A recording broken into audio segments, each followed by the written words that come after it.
Strong waves and rains were seen in Taiwan as large swaths of the island's southern and eastern provinces were shut down on Wednesday ahead of Typhoon Podul's arrival later in the day. The government said more than 5,500 people had been evacuated.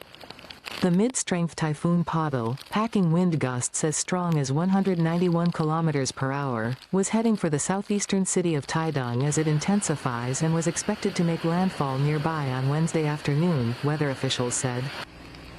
9 cities and counties announced the suspension of work and school for Wednesday, including the southern metropolises of Kaohsiung and Tainan. In the capital Taipei, home to Taiwan's financial markets, there was no impact. After making landfall, the storm is expected to hit Taiwan's much more densely populated western coast before heading for China's southern province of Fujian later this week.